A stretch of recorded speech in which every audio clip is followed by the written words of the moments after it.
Everyone, hope you guys are doing well today. I'm going to do a quick video where we just look at rating people's drafts, having just maybe a discussion of certain players. I have the Fantasy Football Hub rating tool. It's just a good tool that I think easy to sort of incorporate some of the teams that I'll find across different platforms, and then we can just discuss, how I feel about certain players, that sort of thing. So I think easiest position is probably to start off with where my draft is right now. I can just quickly take a screenshot of my draft, and you can find actually an easy way to sort of get your sort of draft rated by just uploading your screenshot here.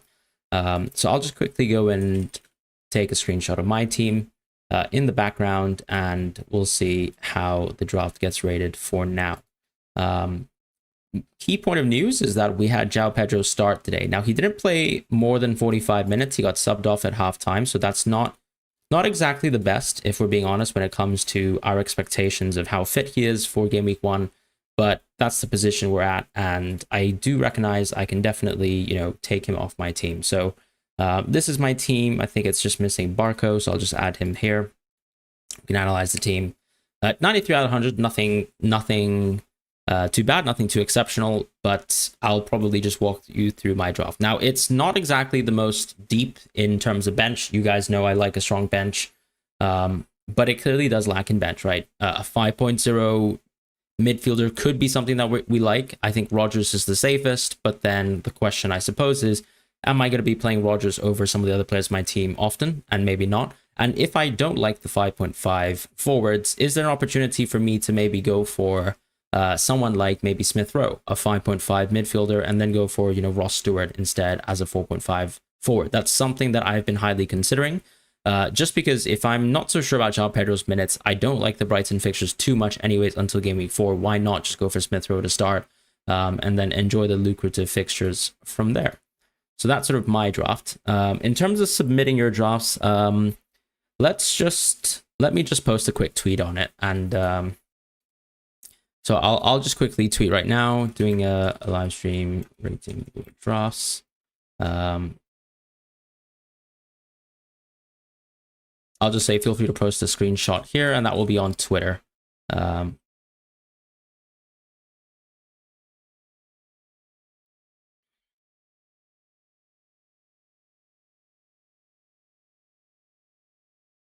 Let me just make sure that I can get the sharing link for this, and then we can get started with rating some of the drafts. Some people have also sent me some drafts preemptively, so I'll go through them and I'll just talk about what I like about certain drafts, what I think about certain picks. And honestly, the reality I think with pricing is that it has been done really well this season. So I'm not going to have, I'm not here to tell you guys to just copy my draft. That's clearly not the point. But I find it quite interesting that we can all create some really, really strong drafts without actually trying too hard to be different and kind of going for players, because of ownership, because they're low. I just think that there's a lot of variety this season, which is great. Yep, so I've just posted that. So you can feel free to sort of post your draft rating, and we can quickly go through that. Let's just go through chat in the meantime. Matthew, yep, I can have a look into yours in a moment. A couple of people asking where to submit, so we can definitely do that on Twitter. UK Bacon says he's got 6.5 million left, torn between Garnacho, Nkunku, Doku, Johnson, and Murphy. I still think that I'm on Nkunku. I don't think Doku's minutes to start the season are really good enough at all, if we're being honest. Like, if we think about it today, who can sort of play left wing? Even Oscar, Bob, Savinho, these sorts of players can play left wing. So, I mean, how can we really expect, I guess, Doku to provide the value that we want? I'm really not so sure about that. So I think I'd probably swerve on a player like Doku for now, for sure. As far as some of the other 6.5s, I still quite like Johnson, but keep in mind, I guess Solanke joining the team probably means that Kulusevski will have to sort of take on potentially some more right-wing minutes away from someone like Johnson, so that is going to be a significant impact. I like Nkunku still the most because, yes, Chelsea have an absolute horde of players, but does he lose that many minutes out? I'm not quite sure, and I actually think that Nkunku is probably still the one that I like the most in that 6.5 position. Garnacho is an interesting point because he's the opposite of Nkunku, where you can argue that his best fixture is game week 1, at least for a short while, and Nkunku's worst fixture is game week 1. So then I don't really like booking in a transfer, particularly for a 6.5 million player, but you can definitely ask yourself the question of whether you really like Garnacho or Nkunku, that sort of thing. And clearly Garnacho can still start off the bench in game week 1, but then maybe he'll be, back to being a starter in game week 2. Freddie, I think you've hit the nail on the head when you're saying that there's a lot of good options in the 5 to 6 million positions. And this includes, forwards like Dominic Calvert-Lewin, midfielders like Smith Rowe, who just scored again today. João Pedro scored today, Minte just scored today and got an assist. So a lot of options, to be honest. Atomic, nice to see around. Is Gordon a good pick? I think still. I still would think that Gordon will start game week 1. That's my personal opinion. I think that it doesn't seem like he's really lost too much. He played good minutes still in that last friendly. I think my concern, I suppose, with Gordon is game week 1 minutes could be a little bit lower, but you really shouldn't have any concerns about him after game week 1, I would say, because that's really the week where it would be worse for him. He's not really, close to that Liverpool move that we were maybe fearing a week ago, and I still think that Gordon's a great pick, particularly if he continues to get set pieces if Trippier leaves. But actually, with Trippier not leaving, I'm probably a little bit lower on Gordon than most, so he's not in my draft right now. Is Welbeck on penalties? I don't think so, because João Pedro was subbed off at 45 minutes today, so you saw that Welbeck was someone who actually took a penalty because João Pedro was off the field. Let's just go through some drafts now, to be honest. Just looking at chat. And Nkunku will definitely play game week 1. I don't think there's much of a concern there. So yeah, let's just get going. So this first draft is from BL. So I'll just once again, we just go back on the site, upload a screenshot.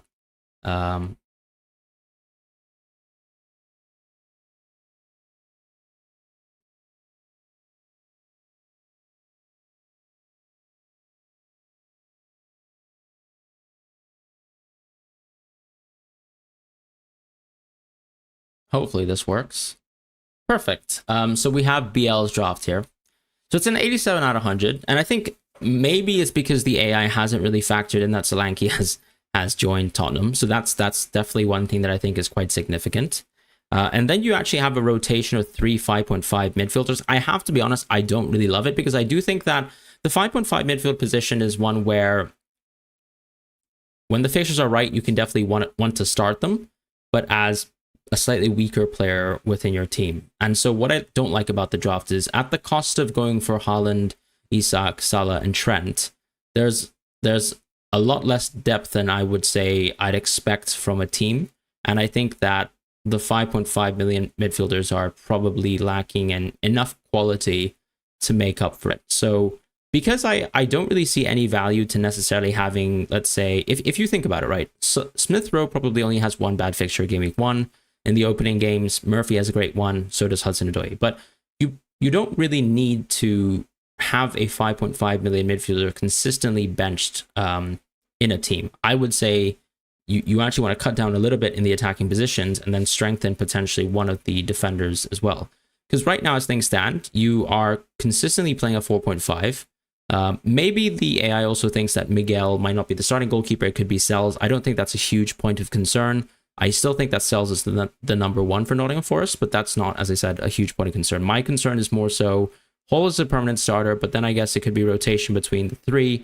And I think that only the premium-ish defenders are strong enough to kind of carry themselves and be played every week, right? And that includes, I would say, players like Porro, Guardiola. These sorts of players I'd be quite comfortable playing even on a bad week, because even on a bad week, I would imagine that they can still overperform a lot of the 4.5s on a mediocre week or a close to good week, because there is a big gap in the quality of defenses. So I think that's slightly weak. I'd probably, as I said, going back to the point, save 4.5 million in the midfield, probably find a little bit of cash to spend on one of the defenders to upgrade one of them to a premium-ish defender. And I do think that once the AI sort of takes into account what the goalkeeper is, right? If it's generally the starting goalkeeper for Forest being Miguel, that's that, but I still think it sells. And Solanke joining Spurs, which I think is going to be an immediate short-term boost, right? We have to say that the fixtures for Tottenham to start off with, I would say, are better than the fixtures for Bournemouth to start off with. So I can imagine that it would be much better rated. And then the other structural point is ultimately you're sacrificing a lot to get a Haaland and Salah draft. Is that necessarily that beneficial? I'd probably lean no, because as you can see, I've either gone for a Salah only draft at times or a Haaland only draft at times. And that's because I think even if you go Haaland only, you have other captaincy options that can compete with Salah. Or if you go Salah only, you might lose out in a little bit in game week 2, but you have a really strong captaincy option every week, including game week 5, which is a bit of a pinch point for Haaland. But let's go on to the next draft here. So I think I had one sent to me from Discord earlier today. This one was from someone called Kai, so let's just go through Kai's draft.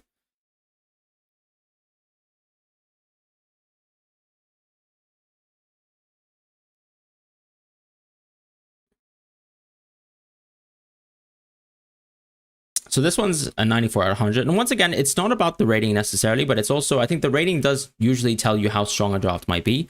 I think this draft is a lot stronger. It doesn't have Trent, which I think a lot of people might see as an essential player, but I do think that there are some concerns about Trent. And even if you do have some concerns about Trent, I think it's totally fine to not have Trent in your team and to sort of create a team without.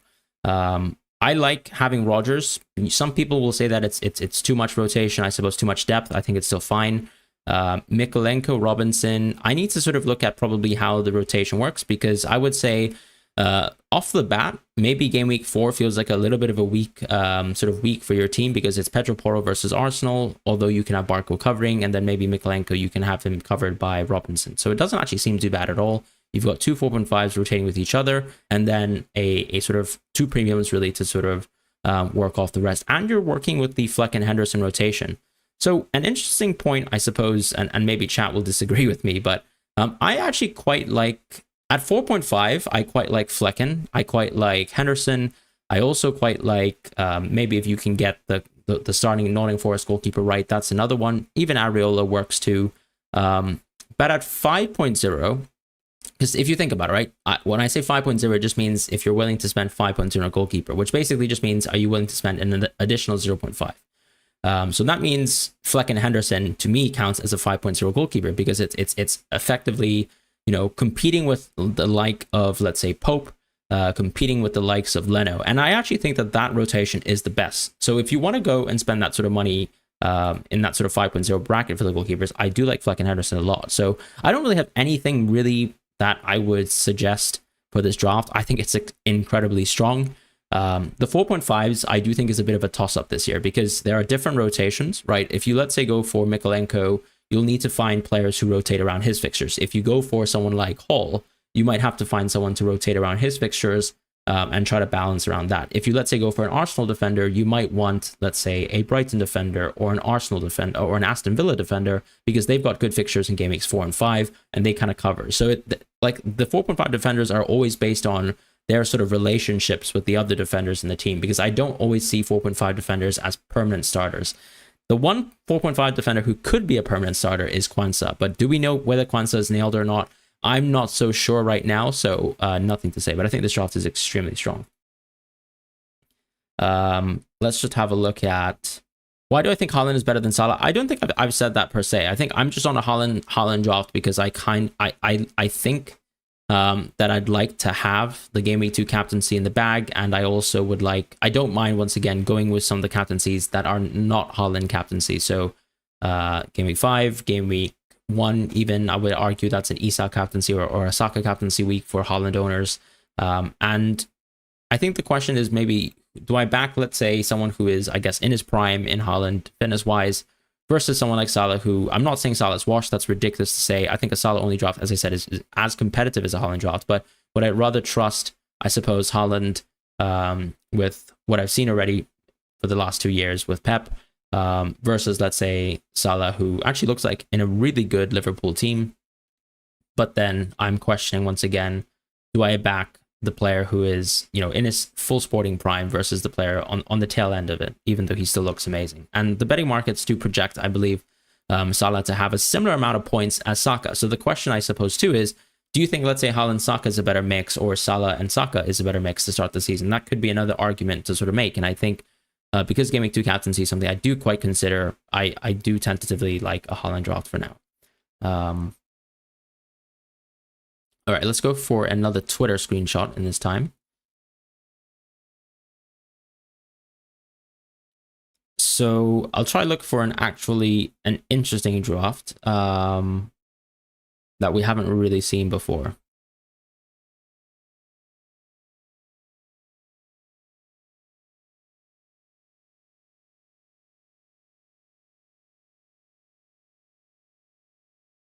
Okay, I think I found a Salah only draft, and it's quite interesting. So this is from Hamu Viper on Twitter, and we can have a look at it right now.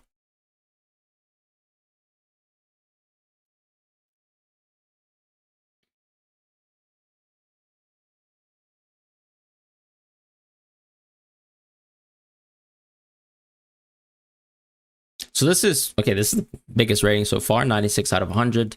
And it makes sense, right? It's a really well-rounded draft. I suppose the question mark is always going to be around Wood.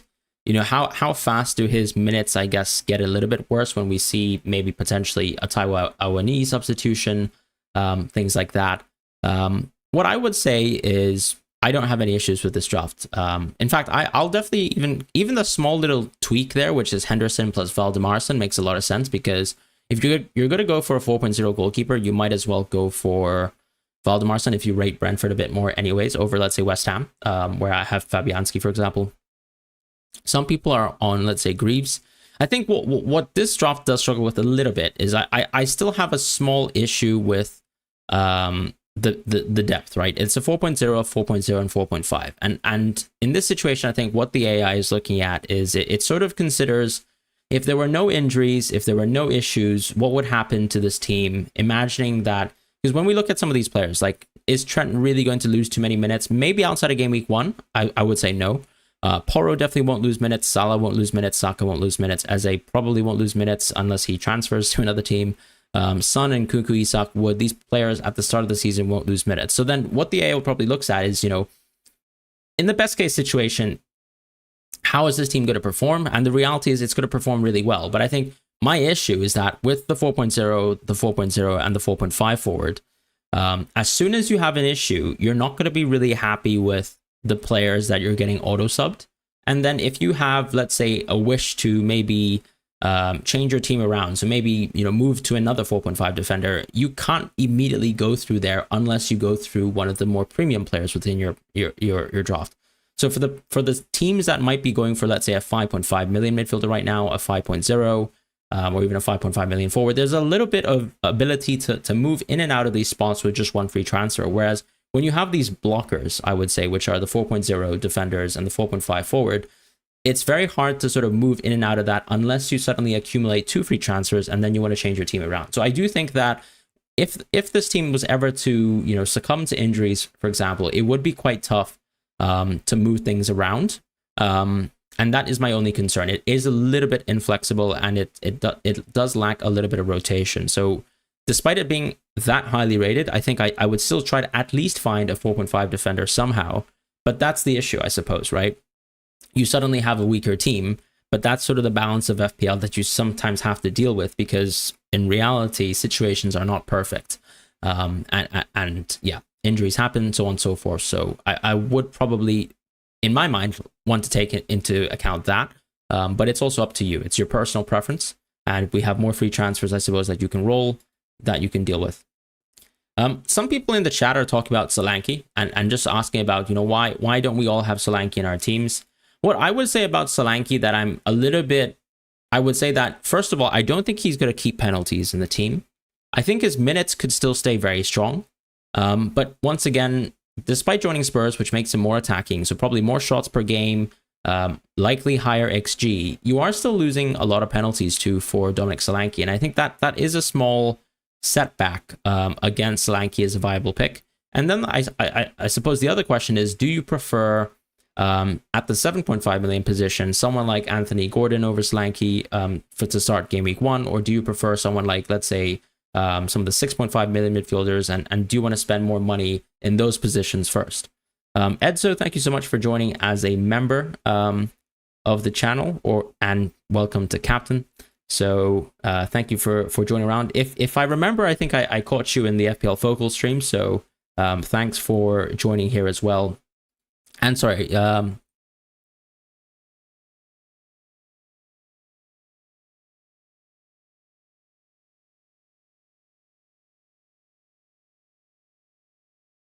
just pin the tweet where I just talk about the rating.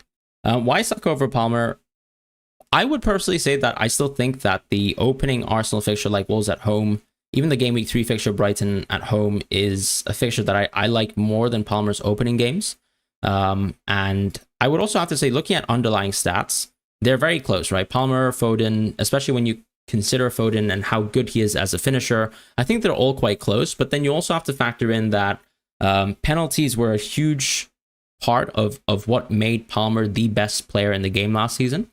And I think when you sort of average, an expected season, you'd have to go back down to thinking that, let's say, a team like Arsenal are just as capable of getting penalties like Palmer is with Chelsea. And on that basis, I think I'd still lean towards Saka for the small little things like, maybe more points for clean sheets, which will happen more often for Arsenal. Underlying stats being very competitive against Palmer. Saka still being on some set pieces, which Palmer can definitely lose set pieces this season too. So I think they're all very close. I would not just look towards last season's points as an indicator of how I rate some assets in the game. And tentatively, when you look at, let's say, some of the betting market projections, even the Rob T sort of FPL point season-long projections, you can see that Salah, Saka, and Haaland are top 3, and Haaland and Palmer, for whatever reason, as per the betting markets, is not favored to finish in the top 3, and that already shows you that predictions are definitely different from just looking previously at outcomes, right? Right. Going to quickly look at another Twitter draft here that I can find.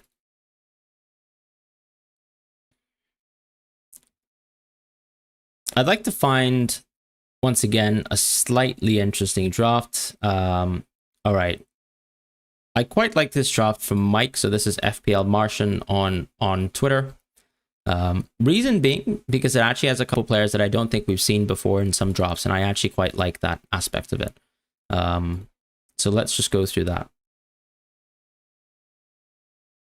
And once again, all these drafts are being rated on Fantasy Football Hub, so you can find the link in bio to get your own draft rated, maybe even get some transfers suggested for yourself on those drafts as well. So do feel free to take a look into that.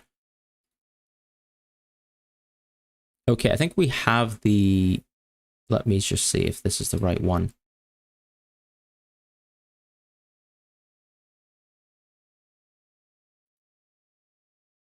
I hope this is the one.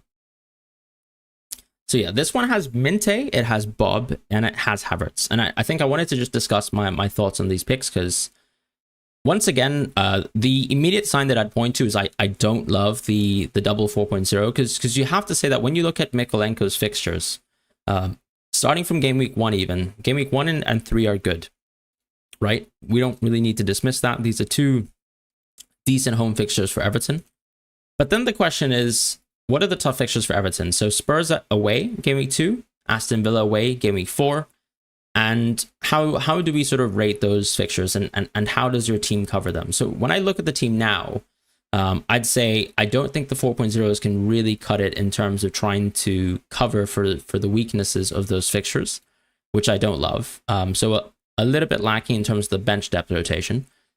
Havertz is an interesting one, because I think now we have a genuine argument to say, do you spend 8 million on Havertz, 9 million on Watkins, or do you spend 7.5 million on Solanke? And I think Havertz is in a very similar position to Solanke, right? Havertz plays for a slightly better attacking team. I think Arsenal definitely are a better attacking team than Tottenham, but Solanke is someone who will continuously play in the center forward position, maybe with slightly reduced minutes to last season, whereas Havertz is someone who can play a mixture of center forward and left center mid.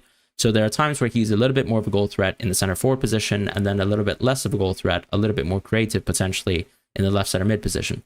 But I think actually when I look at the start of the season, I'd probably want to go Solanke a little bit over Havertz because of that additional cost spending, and because of Jesus being a pretty substantial threat at the start of the season. I spoke a little bit about this on Focal Stream, but I do think Havertz is very good, and I think he is very well rated, as he should be, because I think the minutes are there for him.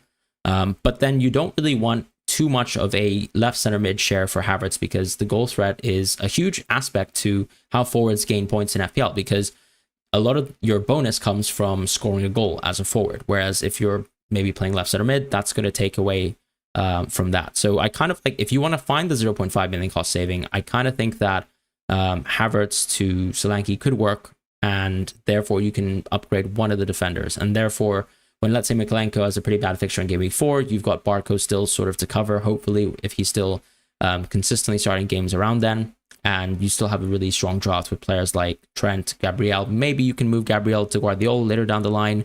But then let's go to Minte and Bob, right? The interesting players that I've selected. And we talked about Gordon previously, so you guys kind of know my thoughts. I like Gordon a lot, but I am worried that, with Trippier back in the team and not leaving, that, you lose a little bit of extra value added to Gordon. So Minte and Bob.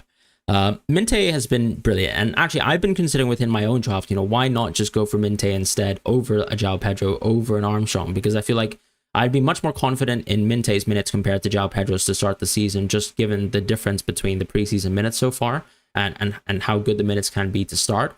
And so I really like Minte right now in drafts. I think Smith Rowe arguably fits in the same spot, right? We think that he's going to be a tremendous upgrade for Fulham. He's a consistently attacking player. He'll be in great open play positions, and they've got great fixtures. And so when I also look at, let's say, someone like occupying the Minte spot, I mean, why not go with someone like, I don't know, maybe you can go for Smith Rowe and then move into Minte later down the line, but you probably don't want to book too many transfers, and you have Bob in your team. So I completely understand why you've gone for Minte. As far as Bob, I do think he's a bit risky, but as the 8th attacker, I don't see a reason to really swerve that. Where I do have the issue is that if suddenly spending that 0.5 million on Bob takes away from the overall quality of your team, particularly in that last defender spot, that's where I have a slightly smaller issue. Potentially, it could be going for something like Gabriel to Porro, upgrading maybe FaZe or Barco if you want to a 4.5 that can give this draft a little bit more of a well-rounded edge. And then you have the opportunity to spend that 0.5 million on Bob and take that punt. Because let's be honest with Bob, right? As soon as game week 2, with Foden back in the team, with players like KDB and Silva definitely able to take away minutes from him, even Savinho can play on the right wing position, your concern is always going to be about how quickly Bob can lose those minutes. And the reality is he should be losing those minutes either on game week 2 or game week 3. And the Bob punt would only work out, I would say, if he starts on game week 1 and 2. And that's a pretty big concern, which turns me off a little bit on Bob. But if you have a well-rounded draft and he's your 8th attacker, I still think the punt is very much alive. And then the question is about someone like Rodgers, because someone like Rodgers can fit in your draft, but it's also unlikely that you'll be playing Rodgers in too many fixtures unless you really rate how good Rodgers is as a player, or how good Aston Villa can be this season. So couple arguments to make for all these sorts of players. I can understand going for Bob, and I think this draft has enough balance in the attacking positions, but might not have enough in defense, and that's all. Let's just quickly go on to finding potentially another Twitter draft.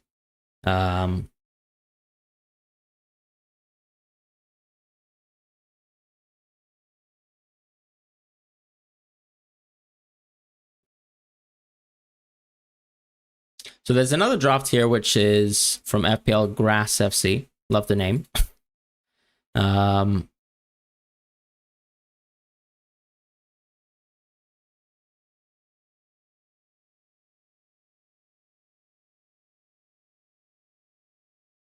I hope I've got the right draft. I think it's this one. And I'll quickly flick towards back to chat for now, just to kind of see where the discussion has gone. Potentially we can talk about some of the players as well. So people asking about Wood or Muniz. I think I'm still leaning Muniz right now, because I think that clearly Muniz has someone who challenges him less for his starting position within the team. That being Raul Jimenez versus, let's say, Taiwo Awoniyi for Wood. What do I think about Ben Brereton Diaz? That's a great question, and I'll answer it because I think this person's draft actually has it. So we'll talk about that later. Please, Fran, don't talk me out of spamming 5.5 mids. Let them learn. I mean, I think I'm not... It's my opinion on the 5.5 midfielders. I think having one or two is fine. Especially, let's say, one 5.5 forward, one 5.5 midfielder. I think it can work out. but you also have to make sure that you don't lose too much with it. So if you're going to go for these players, I would still not go for a Haaland and Salah draft, right? Because you're trying to compromise your draft too much by once again spending an additional 2.5 on Salah when you can actually just have a Haaland Saka draft, or you can have a Salah plus Saka draft, which means that you can still have a strong defense with a really sort of highly rotating 6th, 7th, and 8th attacker. So that's sort of my thought. I think the issue actually is not necessarily the 5.5 mids in that draft, but more specifically the Haaland Salah aspect of it, and the lack of good defense. Why do we think that Aston Villa will be that strong this season? I don't think they're that strong. And to be fair, I think when I look at a lot of the team models and their projections and the betting market projections for Aston Villa, we're not expecting to be a top 4 team. That could be a controversial take, but I think we're expecting teams like Chelsea, Newcastle, Tottenham to be quite interesting. And then if you're someone who likes to look at the betting markets, then Man United is also very high on that list. So I'm not actually expecting Aston Villa to be that amazing, which is why you can see that I don't have a great preference for having to go for Rodgers. I don't think, whilst I think Rodgers is the best 5.0 because of the robustness of the pick, I don't think he's necessarily someone that has to be inside all our drafts. I think it's more to do as well with someone like Trent you can salvage covering Salah. With Haaland, there isn't anyone really from City that looks minute safe wise. Yeah, but I also don't think that coverage really exists, right? Like, for example, if I suddenly change my draft and I, within my own draft, I've got Trent right now. But I don't have Trent as cover Salah. I just think that Trent has great fixture, so he's a pick that I can very likely go with. But if I don't go for Trent, it's not suddenly the case that I would suddenly move back into a Salah draft, right? So it's not just about Liverpool coverage for me. So if I really end up with the draft that has 0 Liverpool, I actually think I would still be quite comfortable with it, because the reality is I still could find some players from Arsenal and City like Haaland and Saka. I can still find maybe even Gabriel to squeeze in the draft with a little bit of rotation for the 4.5 defenders to cover the bad fixtures. I can still go for Guardiola over Trent. I can go for Porro as well, particularly since I'm already a little bit pinched in terms of the price point when you look at my own draft. So I think that there's always a case in FPL where you can say, as long as some of the other players have good fixtures, like just because Liverpool have great fixtures to start the season doesn't mean that we have to go for Liverpool players. There are other teams that also have good fixture runs. So Fulham is a great example of that. I wouldn't say United necessarily have great fixtures to start, but they're also a team that I think, because of their pricing, actually are really good picks from the game week 1 and onwards perspective, because at least you start with a great fixture. Or even when we go back to players like Nkunku, like why do we see some of these players constantly occurring within their drafts? Because, to be honest, they're so well priced, or I wouldn't say well priced, but I guess they're a little bit priced on the low end, where we can still think that they're very good regardless of the fixture run. And let's be honest, Chelsea actually have a great run after game week 1. So a little bit opposite to the United effect, as I said, but these are still picks that I'd be very happy to go with. And I think Bruno is a good example of that. Even Garnacho arguably is a good example too. Sharon says, I saw Andy from Let's Talk FPL that clean sheets in 22-23 were 207. 23-24, they dropped to 157 over the season. This can be explained by the increase in minutes. I don't think you can just explain it in the increase in minutes, because think about it. Are you telling me that we played 207 clean sheets, right? Dropping to 157. That's a drop of 50. And unless you're telling me that we suddenly played 25% more minutes of football last season, which I would totally dispute, that you can explain it just through minutes. And another thing to mention too is that look at a team like Arsenal. They were still able to be extremely strong, whereas actually a lot of the teams outside of Arsenal, City, and Liverpool, when you look at the underlying data, have a huge drop-off in terms of defense. So I think the average quality of defense nowadays, because the average quality of offense has increased in the Premier League over the last 2 seasons, I'd say, we actually, if you look at, let's say, goal-scoring trends year on year, the goal-scoring trends just go up. The clean sheet trends definitely have been going down, but then the clean sheets, or even the expected goals conceded of some of the top teams, are still at a very, very high quality. Whereas I would say the gap now is between any team that's not within the top 3. So any non-Liverpool, non-City, non-Arsenal team, is there still really low chances of getting clean sheets for those teams? And that includes Crystal Palace, it includes Everton, who actually got a lot of clean sheets.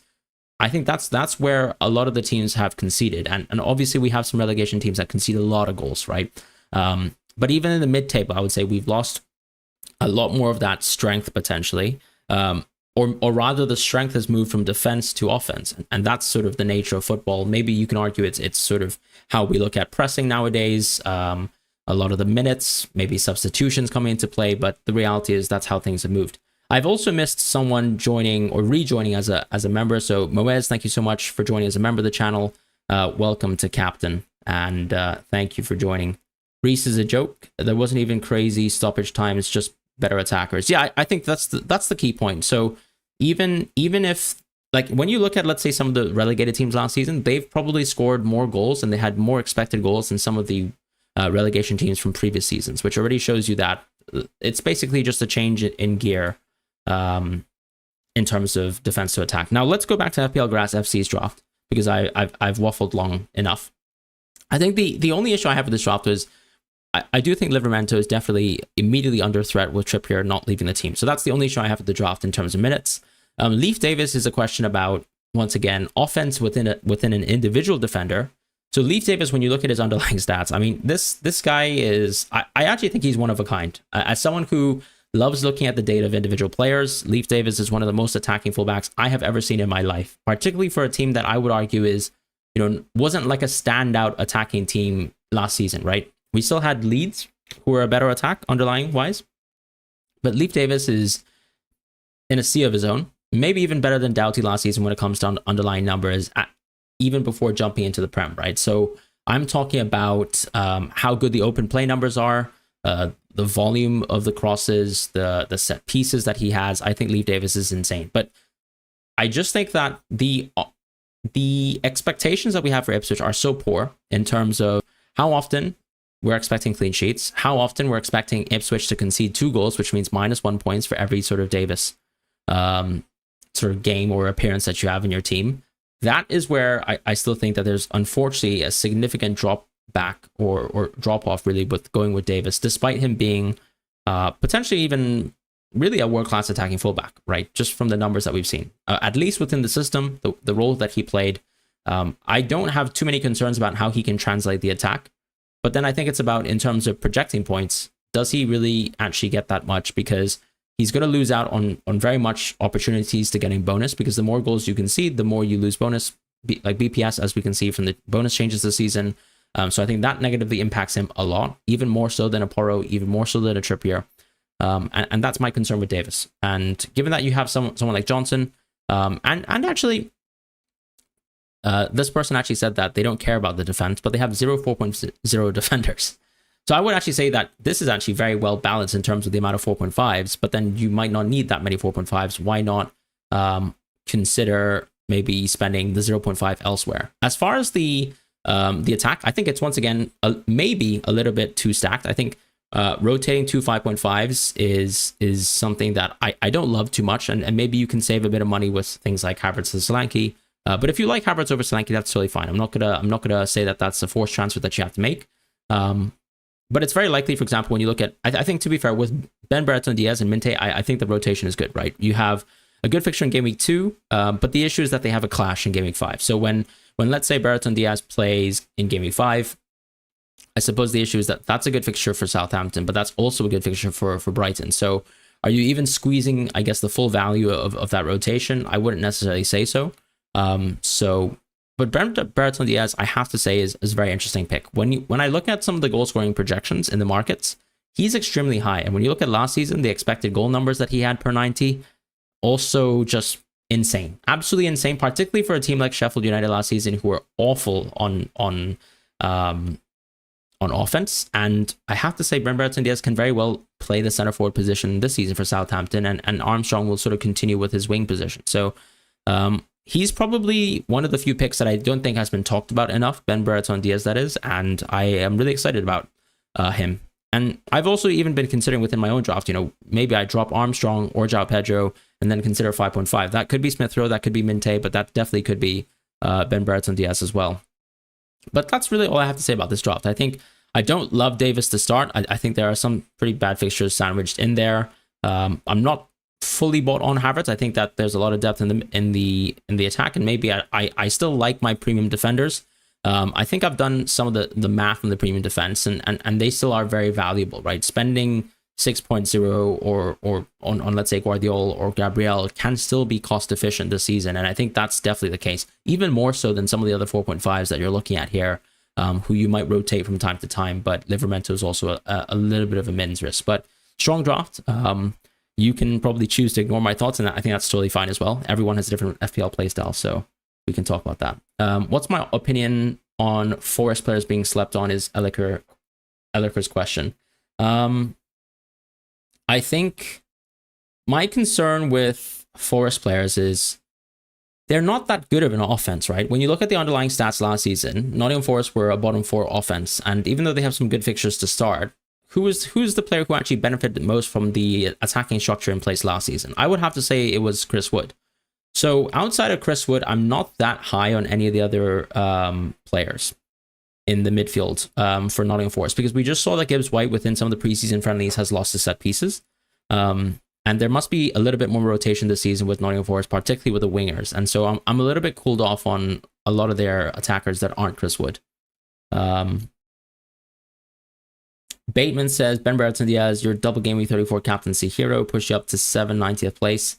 That's awesome. Where did you actually finish in the season, Bateman? Awesome rank. Thoughts on Mbumo? I think he works most, or he works best rather, with let's say a game week 4 wildcard, because at least, even though he's got Liverpool in game week 2, he's got 2 home fixtures in game weeks 1 and 3, so it kind of mirrors, almost an Arsenal attacker, right? My issue with Mbumo, I suppose, is no penalties, because it seems like Tony's back in the team already, and I don't know if I'll fully be on the Mbumo train until there's a better run of fixtures, or if I'm on a sort of draft where I would be catering towards him, which is, as I said, wildcard 4 definitely caters towards him. But after that, there are some pretty tough Brentford fixtures, so that makes him a bit worse. Wisa, I think, is someone who overperformed quite a fair bit last season. I think your slight issue with Wisa is the overperformance something that he can repeat, right? He doesn't have penalties. His open play numbers are actually pretty good, but they're not world class per se, and his minutes are definitely not great, right? Sade can definitely play more minutes in forward positions this season, and that's going to take away more minutes from Wisa. So I don't love Wisa, even though I still think he's at a decent price, and it's not like he is an immediate avoid or something like that. What's my wildcard strategy? Probably game week 6, I would say, is the strategy that I'm on. IPTV, thank you for joining as a member of the channel. Welcome to Manage Yourself, and thank you for joining and being around. So for any members who are on the chat as well, I think it would be easier if you DM'd me maybe through the group chat on Discord, because it's really hard to find. I don't keep a track of some of the members I have on Twitter, because there's no way on Twitter that you can kind of create like a list, if that makes sense. And I don't know your usernames, but Anish has a question. He's in 2 minds if he should go with Palmer and Nkunku. I personally just think that I don't think it's an either or thing, right? I think you can go Palmer plus Nkunku, or you can go Nkunku alone, and that's sort of where I'm leaning to. I don't think I would say Nkunku is necessarily essential. But for me, I think at that price point, at the quality that he really should be providing, based on what we've seen from the preseason, but also more specifically within his sort of prolonged Bundesliga career where he was a great player, I would have to say that I'd go Nkunku no matter what, and then Palmer becomes a question based on your own preference. So that's probably how I'd answer that. Start Ben Brereton Diaz versus Newcastle or Smith Rowe versus Man United. I'd probably still go Ben Brereton Diaz. Actually, no, I'd probably go Smith Rowe, to be honest. I'd probably go Smith Rowe. I just think that United are a worse defense than Newcastle, but that's also Newcastle at home, right? Keep in mind that Newcastle, we did see that they generally have a huge gulf in terms of performance home and away. Would you recommend starting with Jota, then possibly downgrade to Nkunku if Chelsea does well? I mean, the issue with that is you're booking a transfer for Jota, so then are you saying that the rest of your draft is really strong, really robust, it doesn't have any issues? Because if you go for Jota and you suddenly feel like, oh, I'm already planning a transfer for Jota, that means that you might find yourself in a sea of issues more faster than you'd expect, because whenever you go with picks that have dubious minutes, that some players can be starters or benched, I would just trust in the fact that all the Chelsea fixtures look really good after Man City. So I don't really like pre-booking a transfer for Nkunku, but if you really want to do it and that's your playstyle preference, that's fine. Watkins was not even on the bench today, even if he starts game week 1. Freddie says, I don't think he gets 90 minutes. I think that's an extremely fair point, Freddie, and also why I think you can see that there's not been much love for Watkins in drafts as well. And then you also have to look at it as in the next game week is going to be game week 2 Arsenal. So a tricky thing to deal with, right?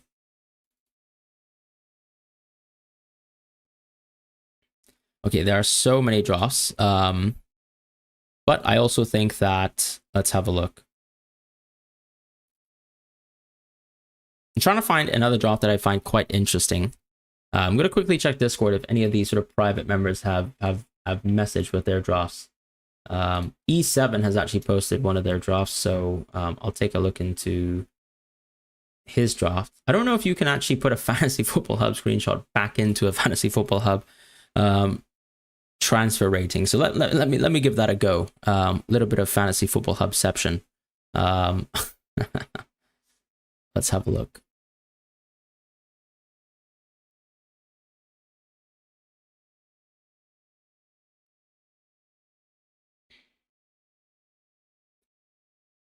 I'm gonna guess no. Yeah, it's literally told us that I can't use a Fantasy Football Hub screenshot. Let me just write out your team, because why not? I'm guessing you went with well, I'm going to use Valdemarsson, but it doesn't change anything. So you've gone Robertson as well. Robertson's an interesting one because Robertson's back in training, but then I still don't know if he's 100% going to start game week 1. So Liverpool's friendly tomorrow, I think, is all eyes on Robertson, all eyes on Trent, but they also have 2 friendlies, which makes it a little bit more difficult. You've already got 2 4.0 defenders, and I know for sure you're going to know what I'm going to say about 2 4.0 defenders. I'm not in love with it. And you've gone Palmer and Saka, which is interesting. This is actually an interesting draft because we haven't seen this yet. It's a 3-meal, I suppose, is what you can call it, or at least if you think that Saka and Palmer are 0.8s, I suppose it's a 2.5 meal, something like that. And then it's rounded off by Muniz. So let's analyze this team. So 97, which is obviously an insane rating. What I would say is, once again, it goes back to what the AI is looking at, right? It's not looking at situations where what happens if there's injuries, what happens if there's rotation, what happens if someone is injured, you need to call upon an auto sub. I think that at least you've got Rodgers, which is already an improvement on a 4.5 forward. Tony's actually not too bad, I think, if you actually consider him as a starting forward. You can also consider Solanke as well. But Tony actually, game weeks 1 and 3 are good, and then maybe you can switch off of him, right? You can maybe reassess, I suppose, with someone like Solanke. So I actually don't really mind the actual shape of the draft, but it also is very reliant on, first of all, I guess, Robertson starting game week 1, because as you can see, you do lack a lot of depth on defense. Mykolenko, once again, I suppose, is another small problem point because I don't love Mykolenko's sort of rotation with anyone that isn't Barco, I suppose. And outside of that, I think it's a very strong draft. It's just the question of, do you think that this draft can run into issues before you have enough free transfers to sort of rectify that situation? Because you don't also want to find yourself in a situation in FPL where you're constantly using your free transfers and you have no bank to start rolling them. Because I think the best advice that I can give is if you can at least start the season with the intention of rolling in game week 1, then, and that also means having a strong enough draft to allow for the rotation, to set in, or maybe injuries to come in and to have your team be robust enough to reflect that. If you can't do that, then you might be shooting yourself in the foot, even though, the starting 11 is just incredible. So I don't really have any comments on any of the players in the draft. Tony's an interesting one. I think there's really no issues with Tony personally, because look, it seems like he's fit. We've heard some positive Thomas Frank quotes. I suppose just all eyes are on Robertson in this draft. And then if you can find a little bit of money in the bank to, create a little bit more of a well-rounded structure, which is why, as you can see, instead of going for Palmer within my own draft, you can see that I've gone for a player like someone like Bruno, who you can spend a little bit more money in other positions as a result of that. And still, I think he's very good value for money, even compared to someone like Palmer. Because if you go for Salah, I think the question that I would ask you is, how often are you going to captain Saka? How often are you going to captain Palmer? Which is my issue.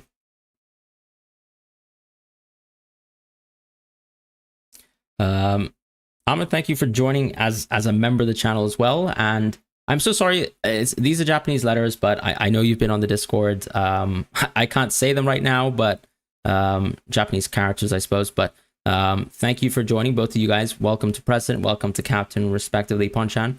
I appreciate that. So thanks for joining, and look forward to interacting with all you guys more in the future. Why do people put Fleck in? I think Flecken's an interesting one because you can argue that the Brentford fixtures are poor, or maybe that he was a bad shot stopper last season, but shot stopping is a little bit of an up and down thing. I think it's very much like finishing, and probably actually correlates less to sort of consistency than finishing. And on top of that, Brentford have always, I would say, been a respectable defensive team, but I've actually conceded a lot more shots than some other teams do. So it's been a really good, consistent thing to get save points from players like Flecken. How deep are you into rating teams? I'm probably 51 minutes deep, and I'll probably stop at the hour mark because I'm starting to probably lose a little bit of my voice because I've also done a stream with Focal, and my head hurts. Have you considered Areola? West Ham looks so strong. I think West Ham looks strong, but then you also have to say that the opening fixtures for West Ham look weak. So even though if I think that West Ham truly will become a much better defense this season and have a much more competent manager, I'd still be concerned about the opening fixtures for West Ham. And that's sort of my point. And even if you look at a friendly for today in the preseason, I think they just conceded 2 goals for Celta Vigo. So it's not like they're a titanium force, but obviously Todibo will play and Wan-Bissaka will play very shortly. But yeah, as I said, with West Ham, for me, it's a wait and see. We'll probably be moving into players like Bowen later down into the season, maybe some of their defenders too. And we can just keep a track of how good we think West Ham are very early on. Muniz or Wood right now, I think I'm on Muniz. I'm going to have to... well, I've actually finally got Mal's draft. So Mal, I've got your draft, and we'll probably be able to rate it. I said I'd like to do that. So let's try and rate your draft. And then I think we're going to call it a day. I tried to... I'm not here to sort of give your draft a rating out of 100. I think we already have apps for that. I just tried to talk about rating drafts in terms of, how I feel about drafts, what I tend to think about in terms of draft structures, and whether I can offer you any advice, beyond just the AI rating. So that's sort of the purpose of that. Of course, the AI rating is right there. The link is in the description if you want to have a look at getting your own draft rated too by the AI. But yeah, that's just sort of my personal take on drafts and how I see things. How do I see what is Mal's draft? Let me have a look. So it has, I see.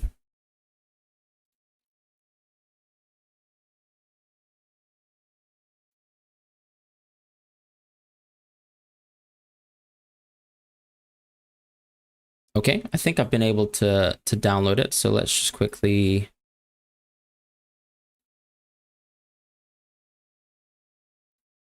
Anytime now.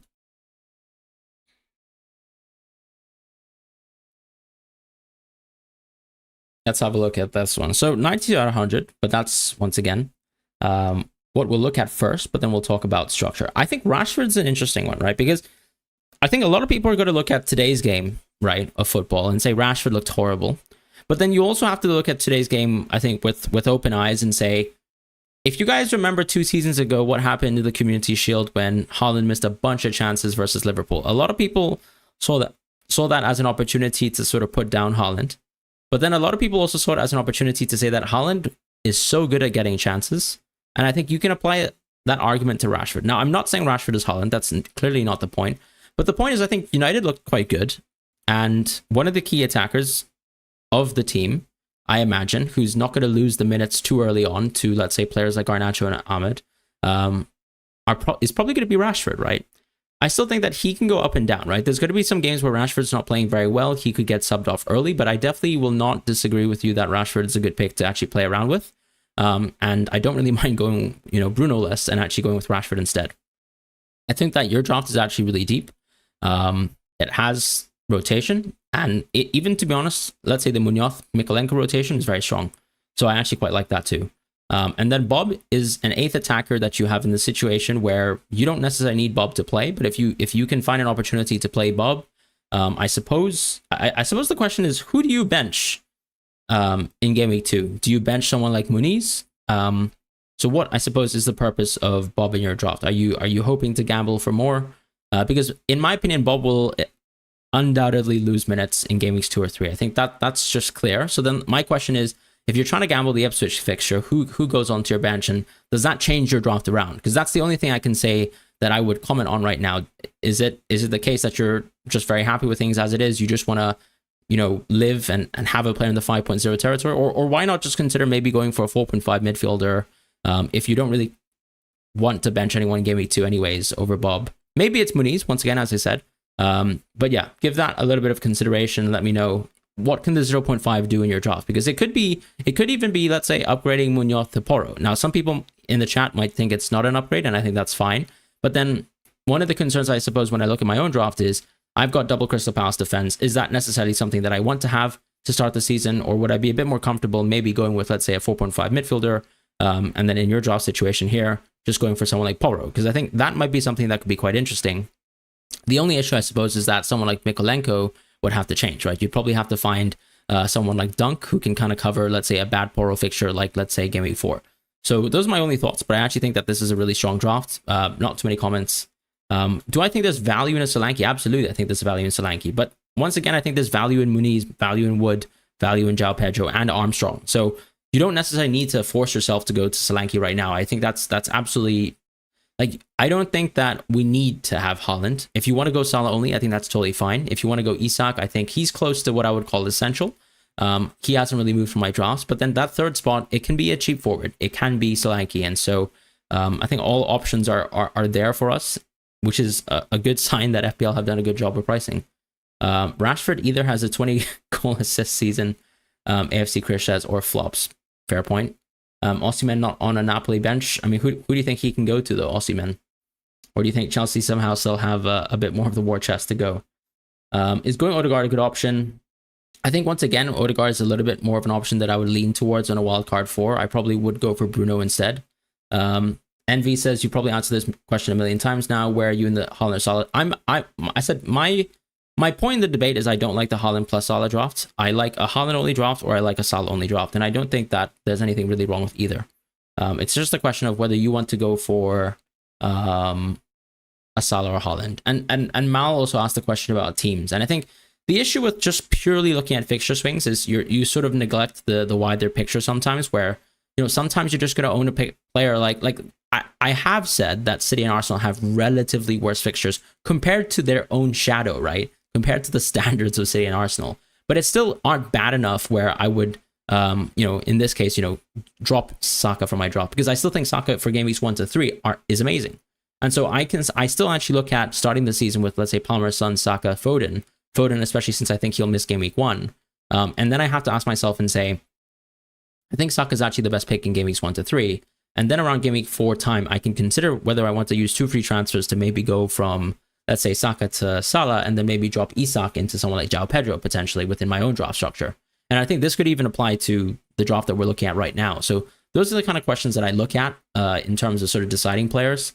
And it's not only just fixture related, because as you can see, I clearly would like to have 3 Arsenal players probably on a wildcard 6, which is what I'm planning for.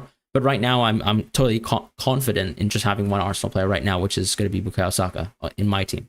How fixated am I on the squad right now? I would say Isak and Nkunku, Eze if he doesn't get transferred, and I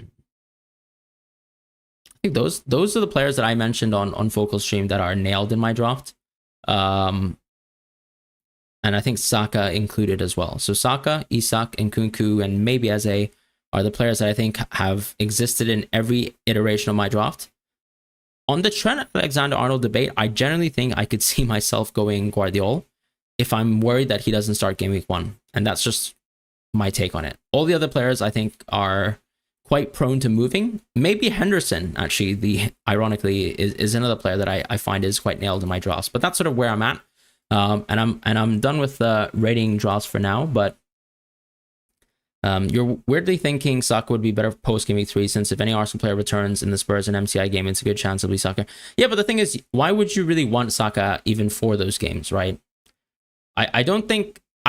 I generally have to disagree with you and say, how often do you really think a player is actually better versus tougher teams? I actually think that you'd never find that that's the case.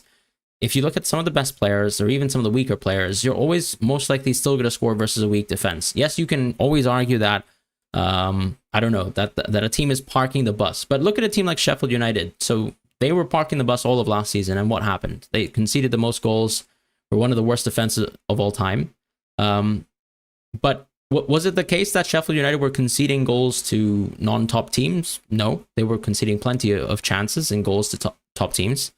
Was it the case that they were, a bad captaincy for some of the top options? Like, for example, I think there was like an Alvarez captaincy flop versus, let's say, Sheffield United. But at the same time, you see someone like Watkins going absolutely nuclear versus Sheffield United. And the reality is, generally speaking, I have to say, despite the different play styles that you see, what I think analytics has taught me is that sometimes your eyes deceive you a little bit. You might be looking at the game in a very certain way, and it doesn't actually have an implication on the total results of the game. So, for example, let's say it's very hard to break down a bus, but at the same time, if you're consistently as good as City or Arsenal, you still create enough opportunities to break down the bus. And that's just generally what I would say from a tactical perspective. But from an underlying data perspective, it's always naturally the case. And even if you look at betting odds, right? Is Saka going to have more goal scoring odds versus, let's say, Wolves at home or Man City at home? Absolutely. I would bet you my bottom dollar that he's going to have more goal scoring odds versus Wolves at home. And then you probably have to ask yourself the same question. Do I really believe in all the elements of, zonal arguments in football? I think are a little bit overrated. And also just the whole transition, park the bus narratives as well. And I think it applies in multiple situations as well when it comes to FPL.